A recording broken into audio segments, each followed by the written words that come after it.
Sejam bem-vindos ao Nossa Vozcast, o podcast do Instituto Meninos de São Judas Tadeu. Eu sou a Renata Câmara, jornalista do IMSJT, e aqui você vai acompanhar temas relevantes da atualidade. O Dia Mundial do Autismo é celebrado anualmente no dia 2 de abril. Uma data criada pela Organização das Nações Unidas no dia 18 de dezembro de 2007 para a conscientização acerca dessa questão do autismo. De acordo com os dados recentes, a estimativa é que o Brasil tenha cerca de 2 milhões de pessoas autistas. Afeta aproximadamente 1 a cada 36 crianças. Muito se fala sobre o autismo, muito se fala sobre o TDAH e muito se fala também sobre deficiência intelectual. Para a gente falar sobre esse assunto, vamos conversar com quem entende, com a Regiane Silva, ela que é psicóloga, psicopedagoga, com 37 anos de experiência em educação inclusiva e emprego apoiado. A Regiane também é especialista em saúde mental e desenvolvimento humano pela PUC Paraná e pós-graduanda em terapia cognitivo-comportamental. Regiane, seja bem-vinda ao Nossa Vozcast aqui do Instituto Meninos de São Judas Tadeu. Muito obrigada, Renata.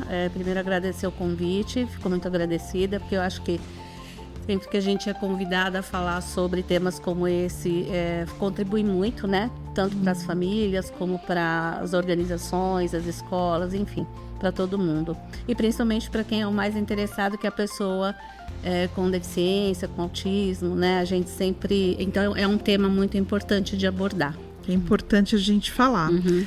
A conversa com a Regiane vai ser muito interessante, tenho certeza que você vai gostar. A Regiane, ela começou, só falando aqui, né, um pouquinho da história dela, com 18 anos de idade, quando ela foi convidada para trabalhar como mediadora de estudantes com deficiência intelectual. Foi isso mesmo, Regiane? Isso Conta mesmo. Rapidamente sobre esse início de carreira, né? Eu gosto de te falar um pouco disso porque eu acompanhei essa história, né, que foi se construindo da inclusão aqui no Brasil e no mundo. Eu tenho hoje 61 anos, então quando eu comecei eu tinha 18 e passei muito ativa como militante no processo, participando de grupos de trabalho para a gente discutir e dialogar sobre as necessidades e as demandas, né, desse público.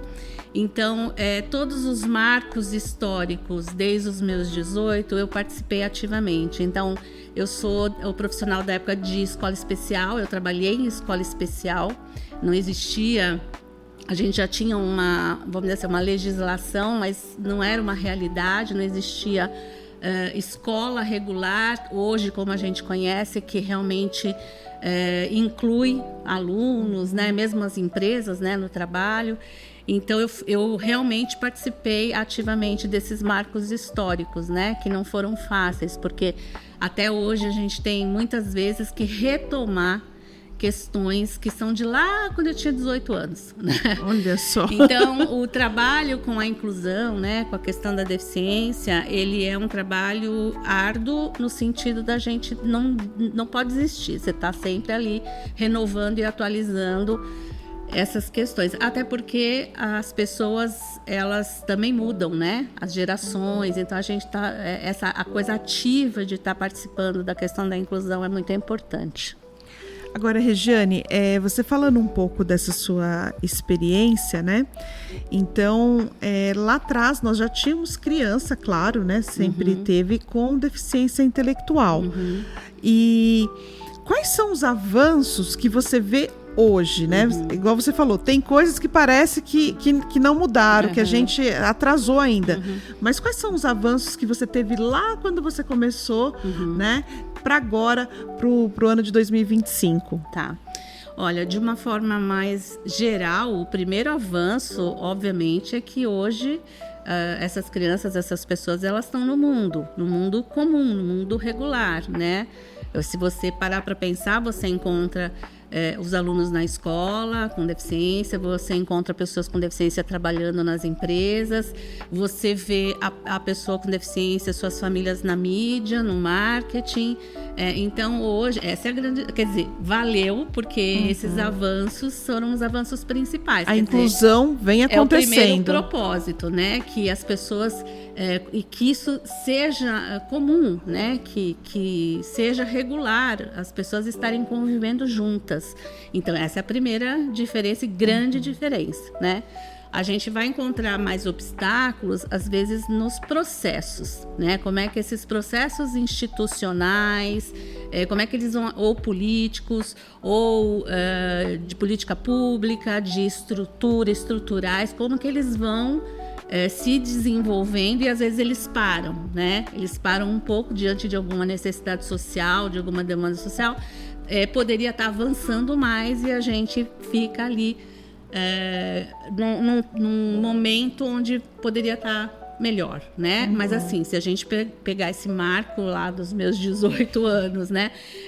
Fazendo um paralelo com a história da pessoa com deficiência, hoje eu com 61, eu presenciei e presencio hoje muitos avanços, né? Isso é importante, dos direitos, né, da pessoa com deficiência. Agora, Regiane, indo um pouco para a sala de aula, para os nossos centros de educação infantil, quais são os sinais, pela sua experiência, aqueles sinais precoces de autismo, por exemplo, que os pais eles devem observar? Tá. Quanto mais cedo você entender como são esses sinais, mais cedo você, a família, né, a escola, vai poder ajudar essa criança a ter um tratamento, né, um atendimento multiprofissional mais eficaz.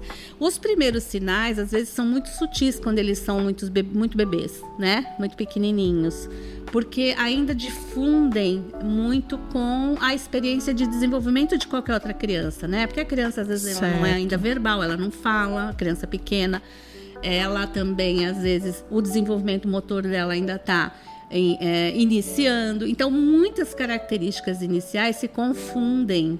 Então, às vezes, realmente é importante que tenha um especialista ali para ele saber exatamente onde que está a diferença. Mas vamos lá, pensando de uma forma geral, né? A questão da interação é fundamental na questão do autismo, né? Então, você vê o olhar, né? Como é que é essa questão de responsividade do olhar da criança, o estímulo auditivo. Muitas vezes a gente faz algumas avaliações com o bebê, né, com a criança, para ver se ele está... O médico faz isso quando vai para o consultório, né? Ele faz um barulhinho do lado esquerdo, um barulhinho do lado direito e vê se a criança responde a esse estímulo sonoro. Isso pode ser, por exemplo, um sinal dela não estar respondendo a estímulos sonoros básicos, principais, né? Ou então, quando ela é um pouquinho maior, ela vai começando a ter movimentos mais regulares, ela começa a ter movimentos repetitivos, que a gente sabe que também pode ser um sinal, né, um comportamento indicativo do autismo. E eu vou ser muito sincera, as famílias, elas já começam a perceber. Tem um determinado momento, né, da infância ali, que a família, a mãe principalmente, ou a cuidadora que está com a criança, começa a perceber que ela não está respondendo, mesmo que minimamente a algum tipo mesmo que seja um de bebê. interação, mesmo que seja um bebê. Muitas vezes isso pode acontecer, né?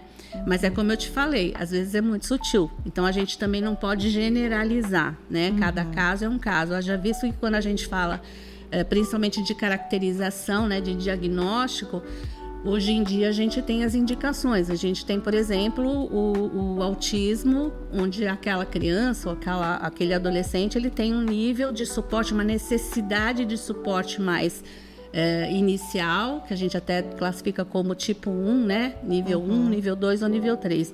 Então, vai evoluindo conforme a necessidade e intensidade de apoios que aquela criança ou aquele adolescente precisa, ou adulto, né?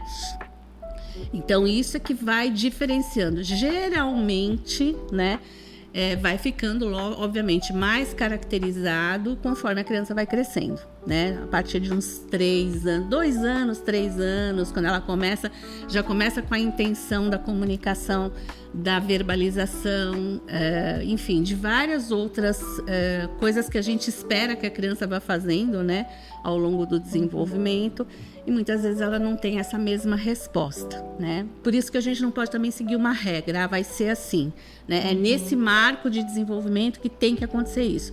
Porque até para crianças que não têm alguma questão, né, ou de deficiência, ou de desenvolvimento, de alteração de desenvolvimento, essa criança, ela também, cada criança vai no seu tempo, né? O que a gente precisa tomar cuidado é de não generalizar.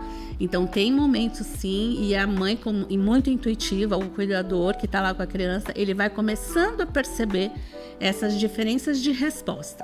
Então, pode ser a resposta na comunicação, no olhar, né, no que ela responde, se ela está escutando ou não, no balbuciar, muitas vezes, como ela começa a tentar interagir, no movimento. Então, isso tudo tem que ser observado.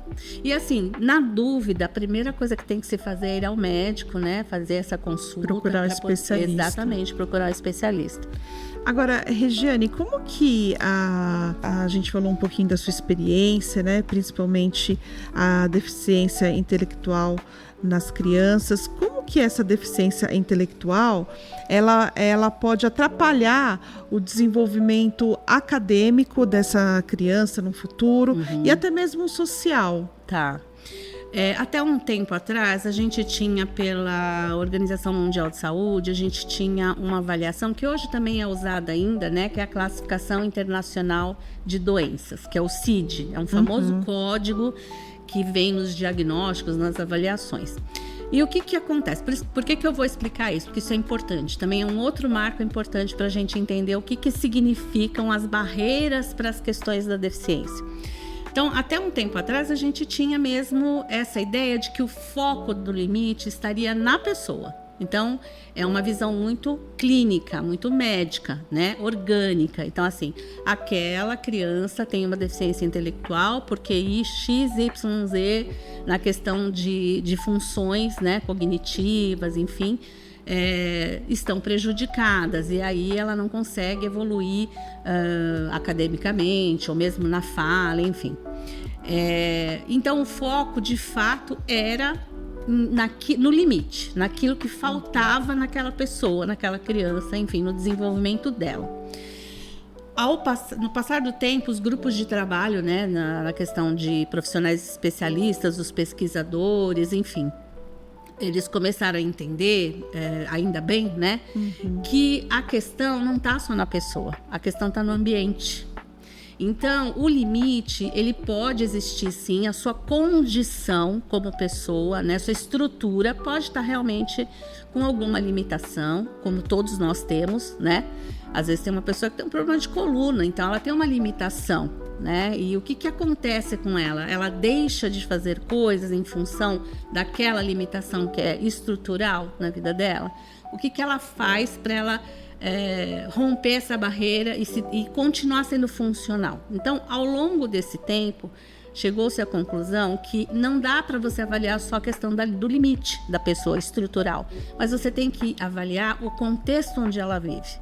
Então, se você começar a avaliar o contexto onde essa criança, onde esse adolescente, esse jovem, esse adulto vive, você vai encontrar muitas barreiras funcionais. Ele pode ter dificuldades, mas aquelas dificuldades vindas do ambiente, elas limitam muito mais ele do que a própria questão estrutural. Então, respondendo à sua pergunta, então hoje a gente tem uma nova classificação que está sendo usada. Ainda hoje, eu digo nova porque a gente ainda não tem tanto acesso, nem todo mundo conhece, que chama Classificação Internacional de Funcionalidade. Olha como mudou. Ficava focado na doença, agora fica na funcionalidade. Então, você pode ter uma deficiência, uma limitação de participação, mas você pode ser funcional. O que você precisa entender, ou quem está à sua volta, né, seu apoio, sua rede de apoio, é o que está te limitando. O exemplo mais fácil de entender que todo mundo dá é da pessoa com deficiência física. Se ele é cadeirante e ele só tem a limitação física e ele vai trabalhar num prédio que tem elevador, escada e tal, mas ele tem as mesmas condições e competências que qualquer outro funcionário. A única coisa que interrompe ele é a barreira física. Se o prédio, se tiver todo adequado, ajustado para ele se locomover, se deslocar, ele ter mobilidade dentro da empresa, ele vai executar a mesma função que qualquer outro, porque ele tem ali uma competência preservada. Uma outra questão ambiental que é muito importante é a barreira atitudinal. Essa é aqui, para mim, ela transita nas outras, né? Então, a empresa ela pode estar super bem equipada, tá com rampas, ela tá com uma série de equipamentos, mas as pessoas não estão preparadas e as pessoas não sabem lidar com essa convivência na diversidade. Então, isso é uma barreira atitudinal. Então, hoje, quando você pergunta assim, quais são, né? Foi mais ou menos isso que você perguntou, quais são as barreiras que interferem para que essa criança, esse estudante, ele vá para uma escola? É o ambiente. É o ambiente. Então, é o ambiente que não está adaptado ali com a deficiência que ele assim tem. Como na empresa, a escola é a mesma coisa. A instituição, a organização social, a mesma coisa. Ela precisa perceber, e por isso que todo mundo precisa se conversar, né? De entender o que você conhece, o que você sabe disso, como você está se sentindo. Isso a gente falando com professores, com funcionários de empresa, com funcionários de organizações sociais. É importante que as pessoas que estejam ali convivendo, elas possam esclarecer dúvidas, aprender a conviver, se comunicar e tudo mais. E é óbvio que fora as outras questões de barreiras, né? Ou de acessibilidade que a gente chama. A comunicacional, quer dizer, como você se comunica diante de determinadas situações. Vamos dar um exemplo. Um aluno com autismo não verbal, que é aquele aluno que não fala. Ele não tem a comunicação verbal. Então, ele vai precisar... então ele não pode participar das atividades de uma escola regular? Ele pode. Mas a gente precisa avaliar no repertório dele, na necessidade dele, o que a gente precisa fazer para que ele se comunique. Então, por isso que a gente tem hoje, né, os recursos de comunicação alternativa, enfim, que os especialistas aí trabalham em equipe multiprofissional e a escola tem que ser preparada para entender isso, né? E a gente vai, então, fazendo o quê? A gente vai adaptando o ambiente para que ele seja acessível para esse estudante. No caso da deficiência intelectual, muitas vezes, eu tenho, por exemplo, casos de adolescentes que estão em 8º ano do ensino fundamental, que toda uma estrutura diferente, não é mais como, por exemplo, uma educação infantil ou um ensino fundamental anos iniciais. Eles já são adolescentes, então tem uma série de questões que precisam ser cuidadas. Na deficiência intelectual, se a gente tem, por exemplo, uma aluna que ela tem uma deficiência intelectual, um déficit de atenção associado e ela tem uma alfabetização básica. Se você pega, por exemplo, um material de história de ensino fundamental, ele é muito complexo. Os conteúdos acadêmicos, eles vão ficando cada vez mais complexos. Então ela não pode ter isso? Não, ela pode. Desde que a gente vai avaliar o currículo, isso chama flexibilização de currículo. Então faz-se análise do currículo e a gente identifica o que vai ser funcional para ela entender. É importante que ela entenda algumas coisas da história do Brasil, né? Ou mesmo história que não seja daqui do nosso país, mas que ela entenda que aquilo tem um processo importante, que ela vai localizar, inclusive, na vida dela. Então, a gente vai mudar, ou vai selecionar alguns conteúdos do currículo, ou a gente vai adaptar atividades. Tem que ser com linguagem simplificada. Tem uma metodologia para isso, que chama metodologia de linguagem simples. Então, você usa metodologias que tornam o ensino acessível para aquele estudante ou para aquela estudante. Então, o ambiente se adapta à necessidade daquela criança, daquele adolescente. Isso não basta, tá, Renata? Isso é uma ponta dessa rede toda. A escola é uma ponta. Mas a escola não consegue fazer isso sozinha, não consegue. Se a gente não tiver uma visão de especialistas, então, por exemplo, geralmente tem uma equipe multiprofissional, eu estou falando de casos ideais, tá? Nem sempre eles são os reais. Tem tudo, né? Mas os ideais são que essa criança, esse adolescente tenha uma fono, geralmente, uma psico, um apoio pedagógico, né, uma orientação com a família. Então, é uma equipe multiprofissional. Geralmente tem um médico que está ali também monitorando, né, acompanhando. Então, todos esses olhares, eles são importantes para que a escola também seguir. Então, a escola não faz isso sozinha. A família, então, como que essa família está em relação a tudo isso, né? Ela está disponível, ela está preparada, ela precisa de acolhimento. Esse é uma outra ponta da rede de apoio, né?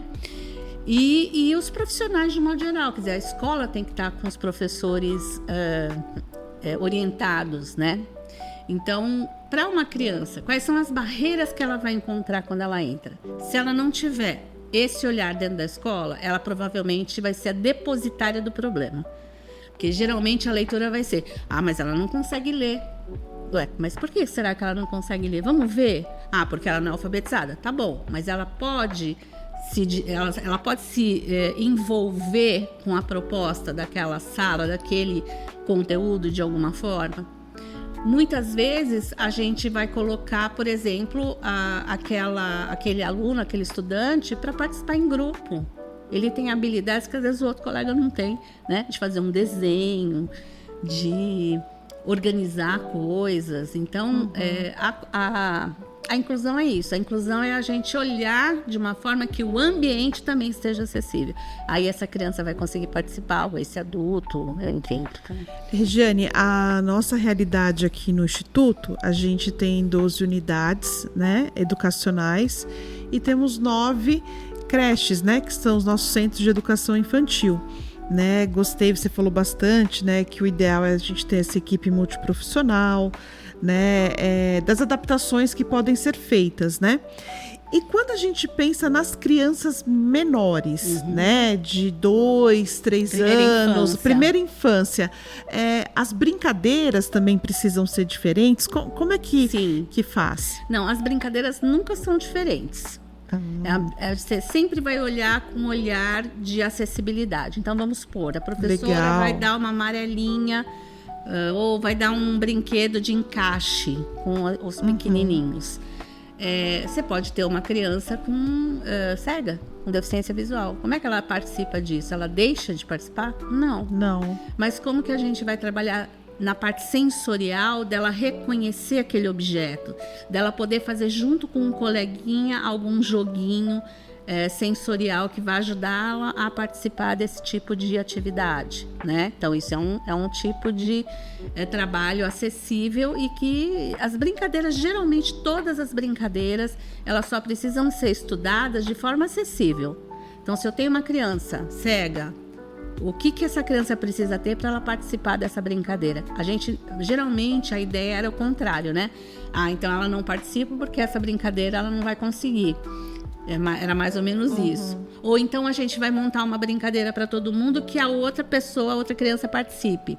Na verdade, a gente parte do pressuposto que, se eu tenho no meu planejamento, como creche, tá estipulado que eu vou fazer uma estimulação agora no parque para eles brincarem com massinha, sei lá, né? Então eu posso. E qual é a minha ideia? Eu vou trabalhar cores, eu vou estimular cores primárias, elas vão ter que dar nome para as cores. Ou eu vou ter que trabalhar com bolinhas e eles vão começar a fazer contagem com bolinhas. Tudo isso, dentro dos objetivos das atividades, você já pode prever assim, tenho fulano que tem uma dificuldade sensorial. Então, às vezes a criança que também não escuta, né? Então, como que eu posso mostrar para ela? Obviamente que a gente vai tendo aí na questão da audição, né? A gente tem a língua de sinais, a gente tem uma série de coisas específicas, mas assim, na primeira infância, sempre é tudo muito regular com eles. Então, os códigos visuais, né, os gestos, isso tudo vai ajudando. Eu tenho que prever, quando eu faço o meu planejamento, como que eu posso ajustar, sem precisar tirar aquela atividade. Todo mundo vai participar, mas fulano de tal vai participar desse jeito, porque é isso que ele precisa. Eu preciso pegar um jogo diferente para que ele possa também interagir naquele jogo, enfim. Então, sempre o foco é como você torna acessível uma atividade e não tirar a atividade ou a criança não faz essa atividade, né? E eu vou te dizer mais uma coisa, é mais simples do que a gente imagina, porque a professora, a atendente da creche, a professora, elas sabem, a gente não precisa ficar ensinando muito não, porque elas estão no dia a dia, sabe? Elas, com a própria experiência, às vezes a gente, assim, se sente inseguro, né? Precisa que o outro valide pra gente o que a gente está fazendo. Mas da minha experiência de muitos anos, inclusive aqui também... já a gente vai contar essa história aqui no Instituto. Então, assim, geralmente, ali já tá posto, já tá feito, tá legal. Só precisa, assim, de segurança para falar, tá certo o que eu tô fazendo, né? Ou mesmo falar, essa ideia eu não tinha tido, mas ela já sabe fazer. Geralmente, os educadores, de um modo geral, que estão já, né, mesmo os que estão iniciando, porque hoje em dia, né, a gente escolhe a área da educação porque a gente quer mesmo, né? Porque, infelizmente, a valorização é muito difícil. Mas, assim, já sabe, né? Já tem ali uma intuição, uma experiência no trato, na tratativa, no manejo com a criança no dia a dia. Era isso que eu ia te perguntar, porque assim, Regiane, a gente começou a nossa conversa, né, falando, olha, pai, mãe, fique atento a isso, né, que a criança pode ser um sinal de uma deficiência intelectual, isso é um sinal de autismo, a gente começou a entrevista falando sobre isso. Agora, para o profissional de educação, na sua opinião, né, por esses anos de experiência, você falou, ele já sabe, né? É o dia a dia dele. Mas se você pudesse dar uma dica, olha, eu acho que o profissional de educação, ele precisa fazer, ou é um curso, ou é uma vivência. Qual que seria o seu conselho? Olha, vou falar muito sinceramente também, porque o que eu mais faço é formação para educadores, né? Então, assim, eu vejo que hoje mudou muito, né, essa questão de formação. Eu sou da época da academia, eu sou acadêmica. Então, se deixar, eu fico teorizando. Eu aprendi muito, até os 61 anos, a mudar com essas gerações, porque não é mais assim que funciona, né? Hoje em dia tem uma frase, né? Faz primeiro, depois, né? Não tem uma coisa assim que o pessoal fala? Não sei. Tem uma frase assim. E eu entendo isso, porque assim... não que a gente tem que definir muito assim, você tem que ter conhecimento é fundamental, você tem que realmente estudar, tem que estudar, tem que conhecer coisas, tem que buscar referências de quem entende, isso é fundamental na sua vida como profissional, não tem como você tirar isso, só que isso não te define, ele vai ajudar você a ter mais segurança e eficiência na sua prática. Então, muitas vezes, para os profissionais, a gente começa na prática mesmo, né? É lá. Às vezes você não sabe o que fazer com aquela criança, você vai tentar um dia, vai tentar outro, tal, até que chega uma hora que deu certo. Então, você fala, nossa, isso aqui funcionou. Daqui a pouco você vai tentar mais uma coisa e você vai ficar em dúvida. Não, mas agora não funcionou. Você tem que buscar conhecimento. Então, se eu tiver que dar dica, eu acho que é assim, fundamental, você tem que estudar. Não dá para você fugir disso. E eu vejo assim, você vê, eu tô com 61 anos, até hoje eu tô estudando e pretendo continuar estudando. Porque conhecimento não para, né? O mundo muda. Se você para de se atualizar, você estagna, você não consegue trabalhar. Então, eu acho que o educador, sim, conhecimento é importante. Só que como ele vai buscar esse conhecimento, vai de acordo com a realidade dele. Nem todo mundo tem dinheiro hoje para pagar uma pós-graduação. Nem todo mundo tem dinheiro para parar de trabalhar e estudar um período, né? Se deslocar. Hoje tem a questão que é mais acessível com internet. Então, você tem que buscar a forma como você vai aprender, né? Como educador. Isso é a primeira coisa. Né? Existem muito boas coisas, boas formações de todos os formatos. Então não importa, hoje você pode fazer uma formação de uma semana, vai fazer. Você não pode fazer o pós-graduação, não deixa de fazer sua formação, não deixa de buscar. Procura referência boa, porque hoje em dia tem gente dando aula em WhatsApp por R$20. Eu não consigo ver, não consigo imaginar isso, né? Então, assim, formação é uma coisa importante, mas formação é conhecimento, vincular sua prática a referências teóricas e conhecimento de pesquisa. tem vários formatos hoje em dia que você pode buscar. Então, estudar, você tem que estudar. Mas eu acho que tem uma coisa da realidade do educador hoje, que é qual estrutura ele está. Né? Então, assim, a coisa mais... Acho que a barreira maior que existe numa instituição, seja ela uma organização social ou uma escola, é ter tempo para fazer a conversa e o espaço de conversa com esses professores, esses educadores. É como se você precisasse, dentro do teu planejamento, não adianta só fazer planejamento de começo e final de ano com o professor. Ele tem que existir, é contínuo. O professor, o educador, ele precisa de espaço de troca. Educação não se faz se não tiver troca. Então, acho que assim, outra dica importante para os educadores, e principalmente para a gestão, que eu acho que é a gestão que define ali, né, o que é que pode ou não. Você oferecer espaço de troca contínua ao longo do ano, pode parecer às vezes um investimento caro, mas ele vai te dar um retorno muito mais imediato com a prática do profissional do que se você só fizer aquele beabá de planejamento de começo e final de ano, né? Tem que ter continuamente encontros onde esses professores, esses educadores conversem sobre a prática deles, onde eles troquem, nossa, eu fiz assim, deu certo, porque eles fazem isso no corredor, né? Ou quando estão juntos fazendo alguma coisa, mas é diferente de uma formação, né? De uma intenção, é intencional, isso é formação. Porque você está se formando o tempo inteiro. Você está se formando quando você está lá no pátio com as crianças, quando você está conversando com a sua coordenadora e tal. Só que você vai colocar intenção e consciência na sua prática na formação. É na formação que você muda a atitude. E você não faz isso sozinha. Você tem que estar junto com sua equipe. Você tem que ver que a sua colega está passando pelo mesmo problema que você. Coisa. E ela arrumou uma solução muito legal. Né? Mas você tem que ter uma referência, alguém que está ali para te ajudar, um tutor, um mediador, etc. Então, a dica é para os educadores, para os professores, mas mais ainda para os gestores, né? Quanto é importante você ter espaços de troca contínua, formação contínua do professor ao longo do ano. Olha só, que dica bacana aqui da Regiane, né? Aqui no nosso instituto a gente tem 2 vezes no ano que para todo mundo, é a nossa parada pedagógica e acontece bastante essa troca que a Regiane está falando. Agora, Regiane, saímos um pouco da sala de aula, né?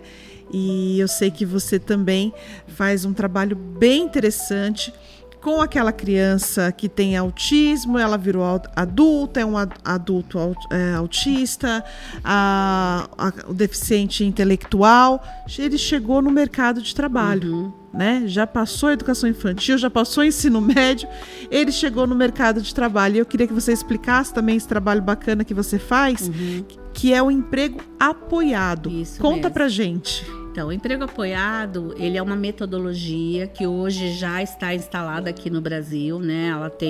Nós temos aqui algumas associações, a ANEA, uma associação que representa o emprego apoiado aqui no Brasil, a FANEA, se eu não me engano, também.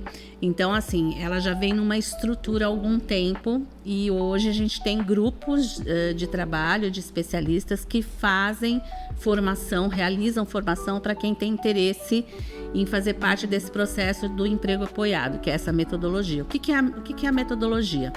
Ela vai prever todo o preparo, né, e todas as fases necessárias de desenvolvimento para uma pessoa chegar ao trabalho, né? Então, desde aquele jovem que está ali na educação profissional, no ensino profissionalizante, ou está entrando ali no médio, ele precisa se estruturar para poder se preparar para um primeiro emprego, até mesmo quando ele vai para um primeiro emprego. Então, o que acontece? São fases. Então, tem uma fase de orientação de perfil de profissional, né, que é prevista na metodologia.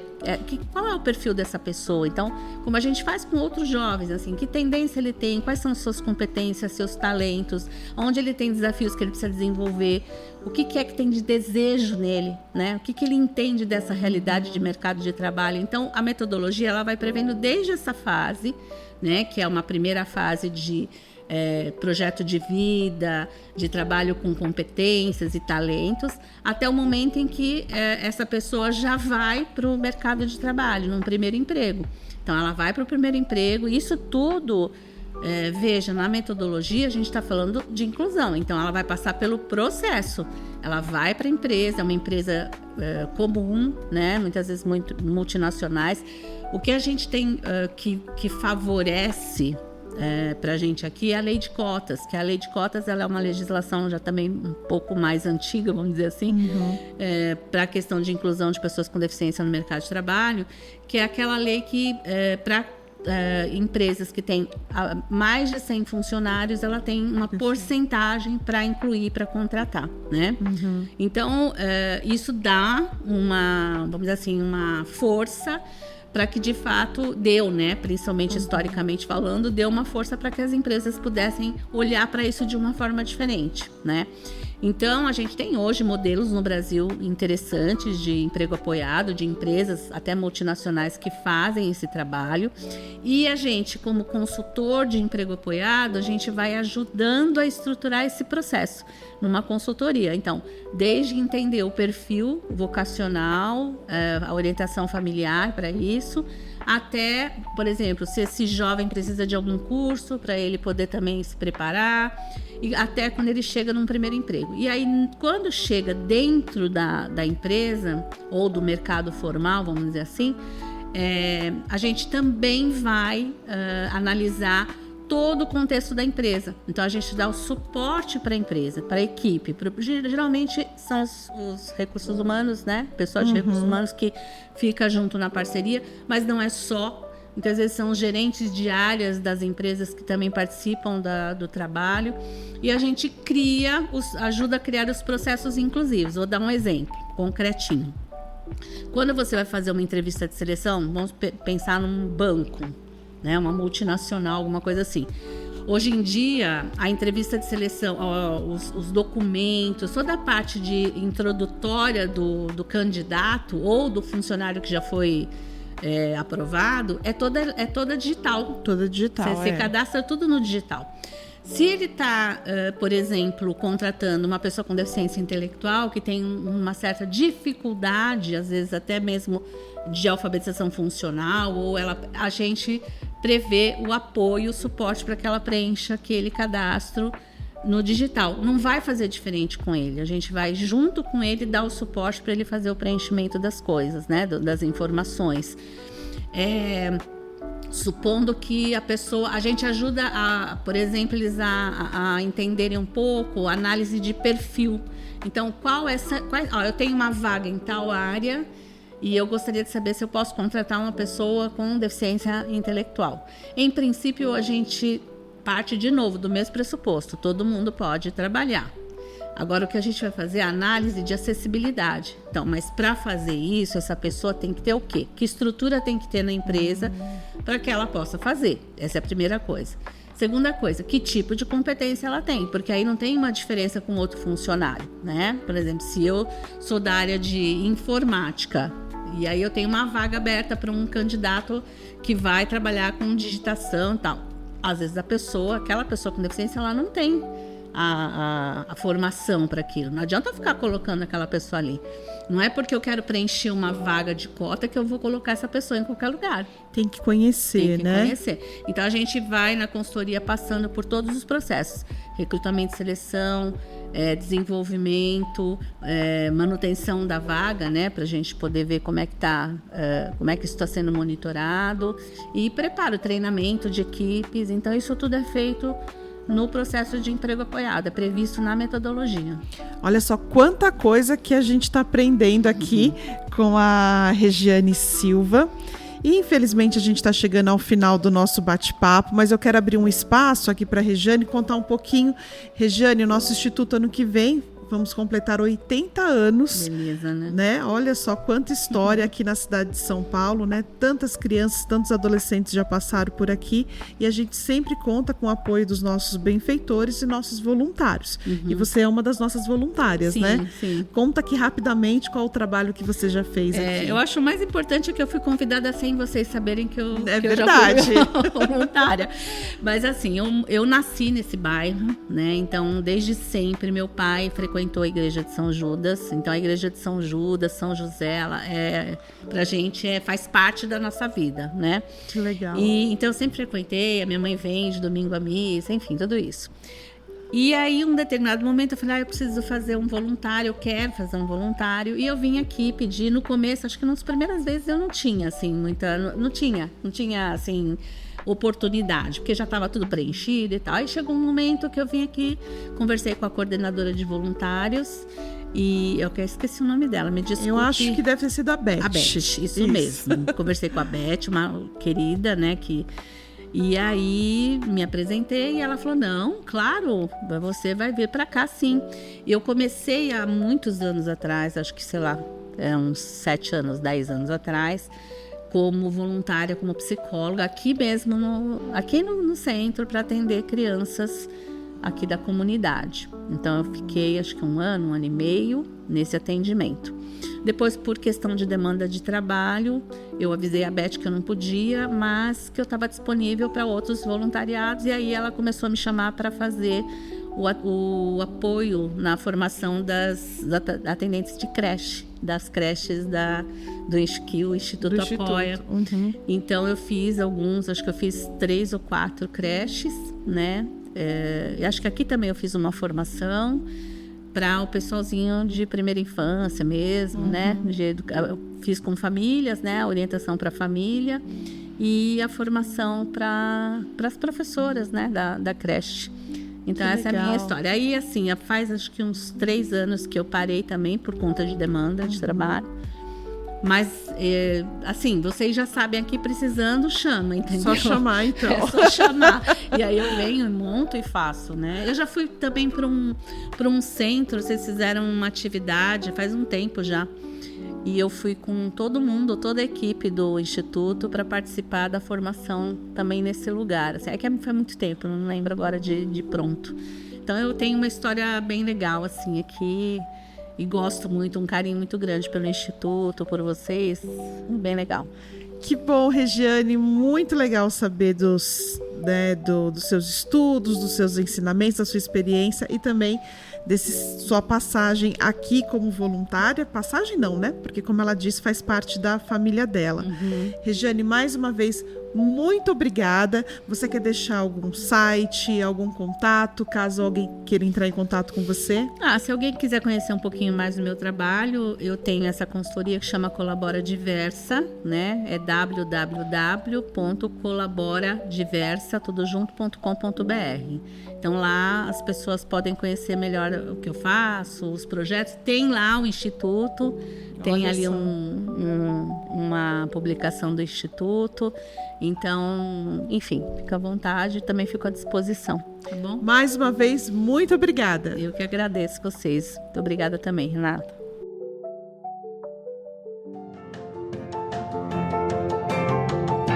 Você conhece o Instituto Meninos de São Judas Tadeu? É uma obra sem fins lucrativos. O Instituto atende cerca de 2.000 crianças e adolescentes em suas 11 unidades. Sua generosidade mantém a nossa missão e realiza o sonho de nossas crianças e adolescentes. Faça parte desta família. Doe através do nosso site imsjt.org.br. Amar é a nossa missão.